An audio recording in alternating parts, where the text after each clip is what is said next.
Mga kwentong kababalaghan sa panahon ng undas. Dito lamang sa Dear Max FM with DJ Gigi. Dear Max FM, magandang hapon po sa inyo, Chin, at sa lahat ng mga tagapakinig sa inyong programa. Iba't ibang sulat, kasaysayan man ang aming pinapakinggan araw-araw. May masaya, malungkot, kabiguan o tagumpay. At may mga kababalaghan din. Ang importante, masaya kami lagi na nagbabahagi at nakikinig sa inyong programa. At sa ibabahagi kong kwento, sana'y maaaliw ko po ang inyong mga tagapakinig. Happy Halloween! Itong kwento ko, DJ, ay tungkol po ito sa aking lolo. Kasi nung buhay pa siya, madalas niya po akong tinatawag, nakikipagkwentuhan siya sa akin. Siya po ay namatay last 2020 kasi matanda na rin po siya. Nung buhay pa kasi ang lolo ko, madalas at mahilig yon sa magkukwento tungkol sa kanyang mga pinagdaanan nung araw. Mga dinanas nilang giyera daw noong panahon ng Hapon at mga kababalaghan. Noon daw kasi naabutan sila ng giyera at kasali daw siya noon sa grupo na parang nakikipaglaban sa mga Hapon. May mga taling pula ang kanilang mga ulo para malaman na sila ay kasapi sa kilusan. Sa bundok na daw sila palagi at sa mga butas ng lupa sila nagtatago. Madami daw silang lugar at mga Hapon na naengkwentro.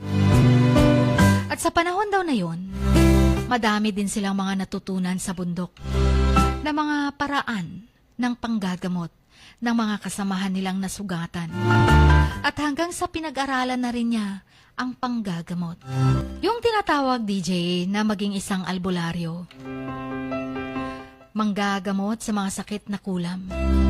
Yung mga naengkanto, manghihilot, at iba't ibang sakit na di na daw kailangan ng doktor. Ang pagpasok daw sa ganyan ay pinag-aaralan din daw. Lalo na pala ang panggagamot sa mga kulam. Kasi hindi mo daw magagamot ang pasyente mo pag hindi ka rin marunong sa mga orasyon. Sa panahon daw, DJ, na pinasok niya ang panggagamot, may asawa at mga anak na din siya. Mayroon palang mga pagsubok yan, DJ. Una po daw noon, para maging mahasa at magaling kang manggagamot, unay memorize mo ang mga orasyon. Yung naka-Latin words daw yon. After na ma-memorize mo, kakainin mo daw yon at lulunukin. At pagkatapos naman nun, DJ, isa-isa mo nang sundin ang task ng panggagamot. 9 na gabi daw yung task. Ginawa naman daw ni Lolo. Ang una hanggang pang-7 task. At ang pang-8 at pang-9 daw ang pinakamatindi at nakakakilabot. Ang bahay pa naman daw nila, DJ, ay malapit sa sementeryo. At dapat, yung 9 daw na task, tahas sa Bisaya, ay matapos mo kasing basihan na graduate ka talaga sa panggagamot mo. Yan daw ang basihan. Ang pang-8 task daw, Chin, ay talagang nakakakilabot. Nakasaad daw dito na maghahanap ka ng ililibing na bata. Yung ang edad ay umabot daw ng 7 months old. At kapag nakakita ka nito, hukayin mo daw at kunin ang putol na ulo ng baby. Kasi yun daw ang magsisilbing alay mo sa malaking krus na nasa sementeryo. Ngayon kung malakas talaga ang loob mo, ito yung sukatan kung kaya mo daw maghukay ng bangkay at pumutol ng mismong ulo ng sanggol na walang kamuang-muang. Parang maduwal daw si Lolo at gusto niyang umatras sa pang-8 task kasi nakakatakot daw talaga. At sigurado daw siya na mumultuhin siya ng batang puputulan niya ng ulo. Chin, kinaya niya. Ilang gabi daw siyang nag-abang sa sementeryo para magbantay kung may ililibing na baby. At talagang nakahanap siya hating gabi daw. Ginawa niya yon, ang paghuhukay at pagputol sa ulo ng baby. At habang ginagawa daw niya yun, nanginginig daw siya. At sobra daw kabigat ang katawan niya. Yun daw parang may pasan-pasan siya. And after daw nun, binalot niya ng puting tela. At sa ikasyam na task, dadalhin niya sa malaking krus ang putol na ulo. Dahil doon ang lahat ng orasyon, or ang last na orasyon kasi, ay iuuwi niya ang putol na ulo sa kanilang bahay. Habang daw naglalakad siya papunta sa malaking krus, mas lalo daw bumibigat ang parang pasan-pasan niya. Kasi daw feeling niya may napakabigat sa likod niya. Para daw di na siya makaabot sa kanyang papuntahan. At madami dawng umaalulong na aso sa paligid. Alam mo yung ilang oras daw andun na siya sa harap ng malaking krus. At sa paligid, madami daw siyang nararamdaman na di maipaliwanag. May mga nakikita daw siyang mapupulang mata. Ang bigat daw ng kanyang pakiramdam. Ang dami daw boses niyang naririnig. Iba't ibang salita daw. At may napansin daw siyang malaking aso na nakangisi. Papalapit daw sa kanya. At akmang sasakmalin siya. Chin, ipinikit na lang daw niya ang kanyang mga mata. At inusal daw ang mga orasyon na dapat doon. Tinapos daw talaga niya kahit sobra-sobra na daw siyang natatakot.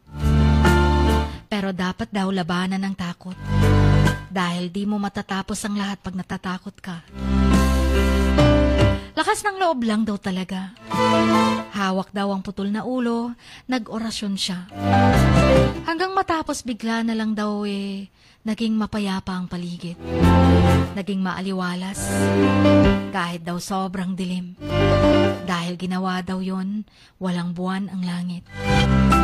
Nang naging tahimik na daw, nawala na yung mga matang mapupula. At yung nakadagan na mabigat sa kanyang likod at balikat, nawala na din. Inuwi niya ang ulo ng sanggol, binalot ng puting tela. At itinago. At akala daw niya, okay na. Kasi ganap na siyang manggagamot o albularyo. Pero hindi daw pala. Gabi-gabi daw DJ may naririnig silang iyak ng bata. Lalo na daw pag tagdilim ang langit. Pati pamilya daw ni Lolo nakakarinig ng iyak. Pabalik-balik daw sa kanilang bahay. At mismo daw si Lolo may nakikita daw siyang nakaputi na naglalakad sa palibot ng bahay nila. Hindi daw niya mawari kung naglalaro lang na umiiyak o may hinahanap. May nakikita din daw siyang bulang or pulang apoy or bolang apoy na parang sumasayaw. Tingnan. Nagdadasal na lang daw si Lolo ng orasyon. At nawawala din naman daw ang iyak ng bata. Hindi daw madali ang maging albularyo. Mga nakakatakot at kababalaghan ang mapagdadaanan mo. Pero ito daw lahat ay parte ng pagdadaanan bilang manggagamot. Ang kalaban mo daw dito ay takot. Kapag di malakas ang loob mo, sigurado daw na mawawalan ka na lang ng malay dahil sa takot. Sabi ni Lolo, kahit saan daw sila tumira, dala-dala pa rin niya ang putol na ulo. Lagi lang niya itong tinatago, lalo na noong panahon na nanggagamot pa siya. Nung may edad na si Lolo ay kusa naman daw niyang inilibing ang ulo. At kahit madami pa siya mga nararanasan na kababalaghan, orasyon na lang daw ang ginagawa niya at nasanay na lang daw siya. Chin, mabait po yung si Lolo. Kaya noon kapag makipagkwentuhan siya sa akin, aliw na aliw ako. Nakakamiss lang kasi na mayapa na siya. Hanggang dito na lamang po ang aking kwento. Ang inyong kamaks, Cindy.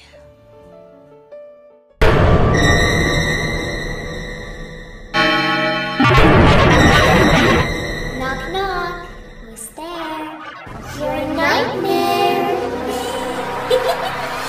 Mga kwentong kababalaghan sa panahon ng undas.